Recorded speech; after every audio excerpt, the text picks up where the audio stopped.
الرجيم بسم الله الرحمن الرحيم وأصبح فؤاد موسى فارغا إن كادت لتبدي به لولا أن ربطنا على قلبها لتكون من المؤمنين وقالت لأخته قصيه فبصرت به عن جنب وهم لا يشعرون وحرمنا عليه المراضع من قبل فقالت هل أدلكم على أهل بيت يكفلونه لكم وهم له ناصحون فرددناه إلى أمه كي تقر عينها ولا تحزن ولتعلم أن وعد الله حق ولكن أكثرهم لا يعلمون۔ محترم سامعین کرام، سورۃ القصص ہے، یہ سورہ نمبر 28 ہے، اور اسی سورت سے ابھی آپ کے سامنے آیت نمبر 10، 11، 12 اور 13 4 آیتیں تلاوت کی گئی ہیں۔ پچھلی آیتوں میں کل کے درس میں آپ کو یہ بتلایا جا چکا ہے کہ بنی اسرائیل جو مصر میں رہا کرتی تھی، یہ قوم اس زمانے میں فرعون بھی وہاں کا بادشاہ تھا، اس نے اعلان کرا دیا تھا صرف نسل کشی کی خاطر اور اپنی قوم پرستی کی خاطر کہ بنی اسرائیل اس کے اندر جو بھی لڑکا پیدا ہوگا اس کو قتل کر دیا جائے گا، اور جو بچیاں ہوں گی اس کو چھوڑ دی جائے گی۔ اس کی 2 وجہ اس سے پہلے بتائی جا چکی ہیں۔ پہلی وجہ یہ تھی کہ وہ قوم پرست انسان تھا، اور چونکہ بنی اسرائیل جو تھی وہ دوسرے قوم کے لوگ تھی جو باہر سے آ کر کے یہاں بسی تھی 400 سالوں سے، جبکہ اس کے مقابلے میں فرعون اور اس کی قوم کے لوگ بڑے قدیم باشندے تھے، تو اس قوم کا صفایا کرنے کے لیے اس نے یہ اقدام کیا۔ دوسری وجہ یہ بتائی جاتی ہے کہ اس نے ایک بھیانک خواب دیکھا، اور اس کی تعبیر نجومیوں نے یہ بتلائی کہ بنی اسرائیل میں سے ایک لڑکا پیدا ہوگا اسرائیلی، جو تمہارے حکومت اور تخت و تاج ان تمام چیزوں کا خاتمہ کرے گا۔ تو ان چیزوں کو سامنے رکھ کر کے اس نے یہ حکم نافذ کیا۔ اسی درمیان میں اللہ تبارک و تعالیٰ کو اس کے ظلم کو ختم کرنا تھا، اور ظالم کے ظلم سے مظلوموں کو آزاد کرانا تھا۔ اللہ تبارک و تعالیٰ نے فیصلہ کر لیا، اور موسیٰ علیہ السلام کی پیدائش ہوئی۔ جب موسیٰ علیہ السلام کی پیدائش ہوئی تو اللہ تبارک و تعالیٰ نے موسیٰ کو، یعنی موسیٰ علیہ السلام کی والدہ کو یہ الہام کیا کہ ان کے دل کے اندر بات ڈالی یا فرشتوں کے ذریعے سے کہلوائی کہ موسیٰ علیہ السلام کو جب تک ہو سکے خاموشی سے پرورش کرو، اور جب ایسا خطرہ محسوس ہونے لگے کہ حکومت کو ان کی خبر لگ جائے گی اور ان کے عمال آ کر کے ان کو لے جائیں گے، اس وقت جا کر کے اس کو دریا کے اندر ڈال دینا۔ موسیٰ علیہ السلام کی والدہ نے بالکل ویسے ہی کیا، لیکن چونکہ ان کی والدہ، چاہے کسی کی بھی والدہ ماں ہوتی ہے، اور ماں کو بچے سے بہت زیادہ لگاؤ ہوتی ہے، بہت زیادہ، باپ کے اندر شفقت ضرور ہوتی ہے، لیکن ماں کو جس قدر بچے سے الفت و محبت ہوتی ہے، اور بچے کی موجودگی میں جس طرح سے اس کا دل حشاش اور بشاش رہتا ہے، اور بچے کے نہ رہنے کی وجہ سے جس طرح سے اس کے دل کے اندر بے چینی اور بے قراری ہوتی ہے، موسیٰ علیہ السلام کی والدہ نے دل پہ پتھر رکھ کر کے موسیٰ علیہ السلام کو دریا کے اندر تو ضرور ڈال دیا۔ اللہ تبارک و تعالیٰ کے وعدے کو بھی سنا۔ اللہ تبارک و تعالیٰ نے کہہ دیا کہ دیکھو، غم نہ کرنا، دل کو چھوٹا مت کرنا، اس بچے کو تمہاری طرف لوٹانے والے ہیں، اور پھر یہ بچہ تمہاری ہی گود میں آئے گا۔ لیکن اس کے باوجود ان کے دل کے اندر بڑی بے قراری تھی۔ اللہ تبارک و تعالیٰ نے اسی بات کی طرف اشارہ کیا اور کہا وَأَصْبَحَ فُؤَادُ مُوسَىٰ فَارِغًا، موسیٰ کی ماں کا دل بے چین ہو گیا۔ بچے کو ڈال دیا پانی میں، پتہ نہیں کیا ہوگا، کیسا ہوگا، کس طرح سے ہوگا۔ بار بار دل کے اندر ایک بھوک سی اٹھتی تھی، بے چینی اور بے قراری اٹھتی تھی۔ یہاں تک کہ مفسرین نے یہ بھی لکھا ہے کہ ان کے دل کے اندر یہ بھی بات آئی کہ لوگوں کو بتا دیں کہ دیکھیے ہمارا بچہ پیدا ہوا تھا، میں نے خاموشی سے اس کو پانی کے اندر ڈال دیا ہے، میرا دل بڑا بے چین ہے، اس واسطے سے کہ ان کے قوم کے لوگوں میں سے کسی کو ان سے ہمدردی ہو جائے، اور ہمدردی جب ہو تو وہ جائے اور اس بچے کو تلاش کر کے واپس لا کر کے دے دے۔ اس واسطے سے اور اس غرض سے وہ لوگوں کو بتانے کے لیے چاہ رہی تھی آگے بڑھنا۔ اللہ نے فرمایا ان کادت لتبدی به لولا ربطنا على قلبها، اگر ہم ان کے دل کو ڈھارس نہ بندھاتے، ان کے دل کو مضبوط نہ کرتے، اگر ہم ان کے دل کو مضبوط نہ کرتے تو ممکن تھا کہ وہ اس راز کو فاش کر دیتی، لوگوں کو بتلا دیتی کہ موسیٰ کو ہم نے پانی میں ڈال دیا ہے،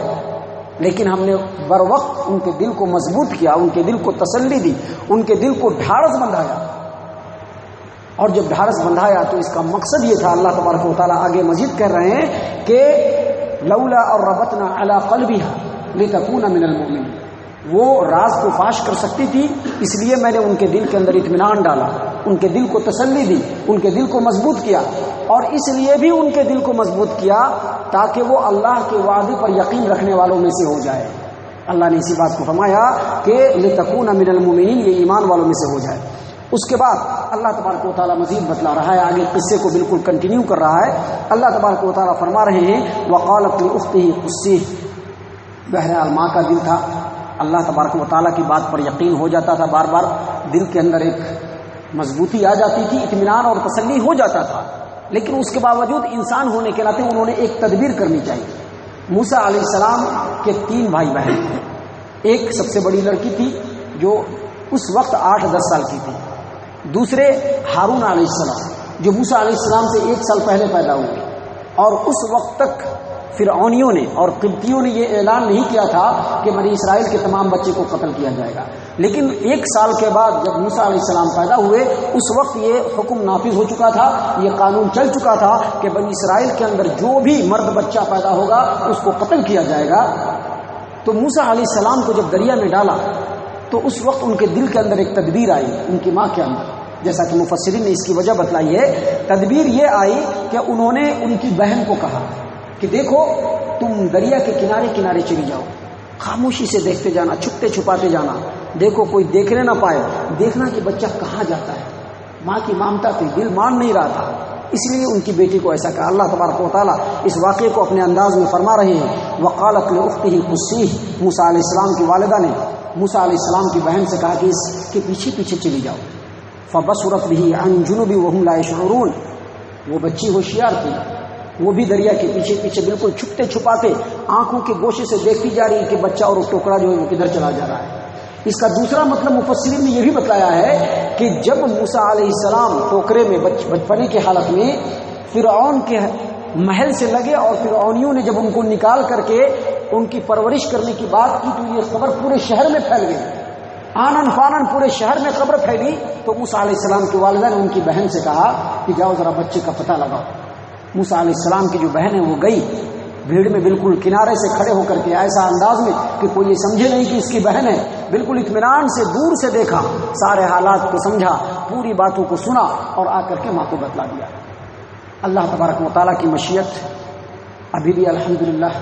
اللہ کی مشیت ہے اور چل رہی ہے، قیامت تک چلتی رہے گی۔ اس وقت بھی اللہ کی مشیت اور اللہ کا ارادہ چل رہا تھا۔ اللہ تبارک و تعالیٰ نے فوراً موسیٰ علیہ السلام جب بچے ہی تھے ان کے دل کے اندر ایک بات ڈال دی۔ فرعونیوں نے اور فرعون کی بیوی نے جب ان کو اپنا لے پالک بنایا، اپنا گود میں لیا اور اپنا بچہ بنایا تو سب سے پہلے اس کے پالنے کا مسئلہ آ گیا کہ اب اس کو دودھ کیسے پلایا جائے۔ چھوٹا بچہ ہے 3 مہینے کا، دودھ کے بغیر رہ نہیں سکتا ہے۔ یہ بھی اللہ کی بڑی مشیت تھی کہ کئی دنوں تک بغیر دودھ پیے ہی موسیٰ علیہ السلام زندہ رہے اور اس کے بعد فرعونیوں کے ہاتھ لگے۔ لیکن وہاں پہنچنے کے بعد جب ان کے دودھ پلانے کا مسئلہ آیا اور جب دودھ پلانے والی کو تلاش کیا جانے لگا، دایا کو کھوجا جانے لگا، تو جتنی دایا آتی جب اپنا دودھ ان کو پلانا چاہتی تو موسیٰ علیہ السلام اپنے منہ کو پھیر لیتے، ان کو رغبت نہیں ہوتی تھی۔ اللہ نے فرمایا وحرمنا علیہ المراضع، دوسروں کا دودھ میں نے ان کے اوپر حرام کر دیا، حرام کر دیا کہ آپ کو دوسرے کا دودھ نہیں پینا ہے۔ وحرمنا علیہ المراضع من قبل، جتنی بھی دایا آتی دودھ پلانے کی کوشش کرتی موسیٰ علیہ السلام اپنے منہ کو پھیر لیتے اور دودھ پیتے ہی نہیں اس کا۔ بہت بڑی پریشانی کھڑی ہو گئی۔ ایک بچہ لیا، سوچا کہ پاس پول کر کے بڑا کریں گے، اپنے آنکھوں کی ٹھنڈک بنائیں گے۔ فرعون کی بیوی دل میں یہ سوچ رہی ہے، دوسرے لوگ سوچ رہے ہیں کہ عجیب جو ہے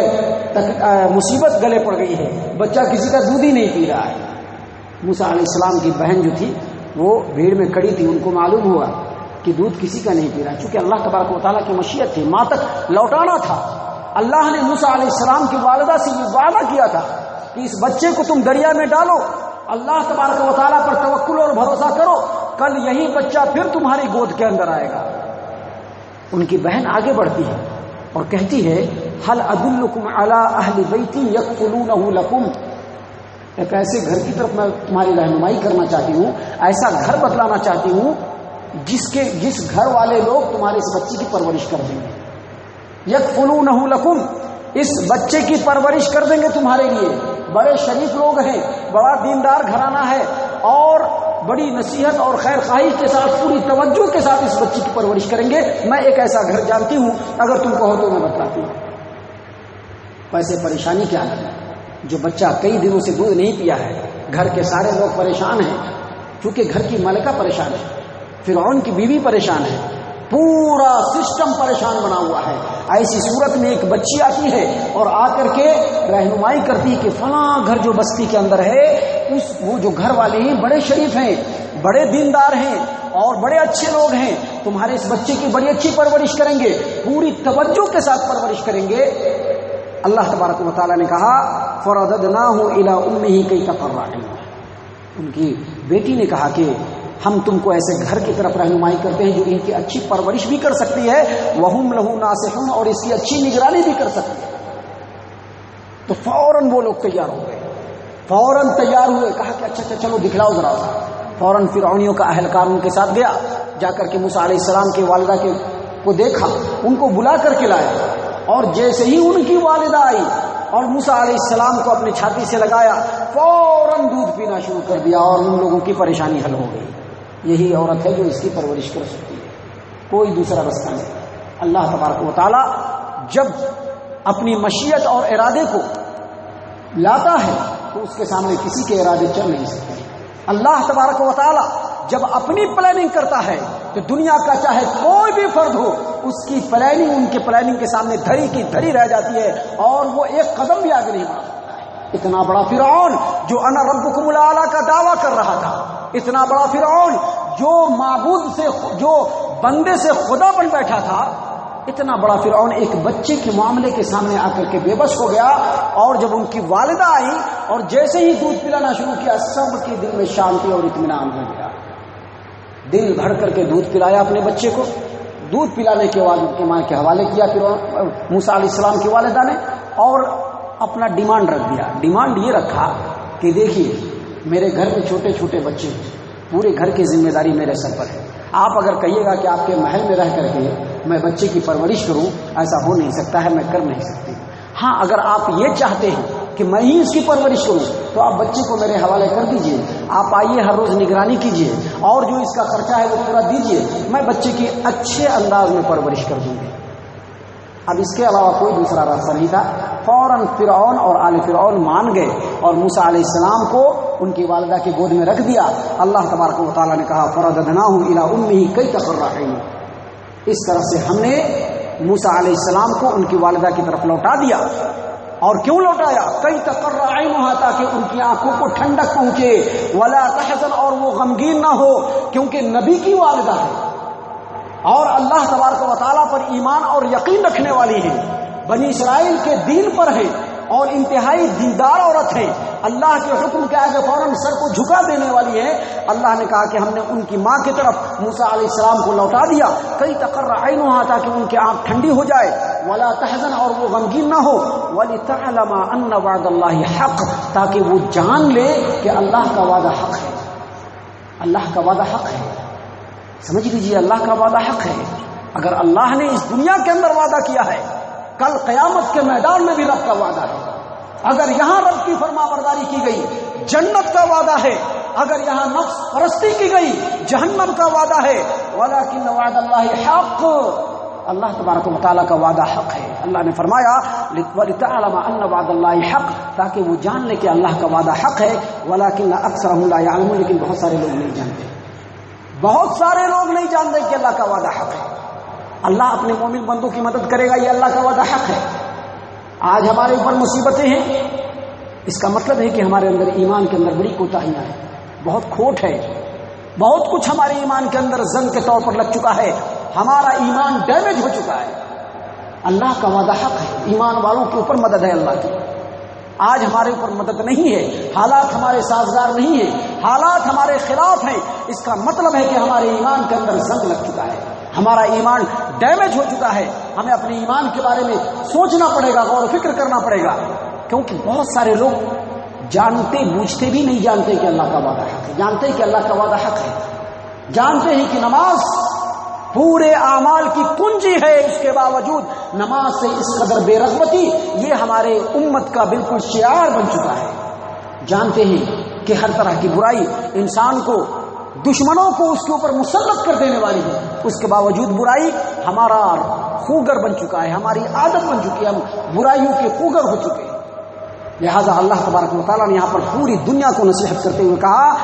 وَلِتَعْلَمَ أَنَّ وَعْدَ اللَّهِ حَقٌّ، تاکہ وہ جان لے کہ اللہ کا وعدہ حق ہے، وَلَكِنَّ أَكْثَرَهُمْ لَا يَعْلَمُونَ، لیکن اکثر لوگ اس بات کو نہیں جانتے ہیں۔ اللہ تبارک و تعالیٰ سے ہم دعا کرتے ہیں کہ اللہ تبارک و تعالیٰ ہم تمام کو ان آیات کے اوپر غور و فکر اور تدبر کرنے کی توفیق عنایت فرمائے۔ یہ آیات باریکی کے ساتھ پوائنٹ وائز انداز میں ہم سے جن جن باتوں کا مطالبہ کرتا ہے، اللہ تبارک و تعالیٰ ان مطالبات کو ہمیں پورا کرنے کی توفیق عنایت فرمائے۔ اللہ تبارک و تعالیٰ ایمان والوں کے صف میں شامل فرمائے، جنت الفردوس میں جگہ عطا فرمائے۔ اے اللہ ہم تمام کو جہنم سے پناہ دے، اے مالک الملک ہم تمام کو جہنم سے پناہ دے، اے رب العالمین ہم تمام کو جہنم سے پناہ دے، آمین یا رب العالمین۔ وما علینا الا البلاغ المبین۔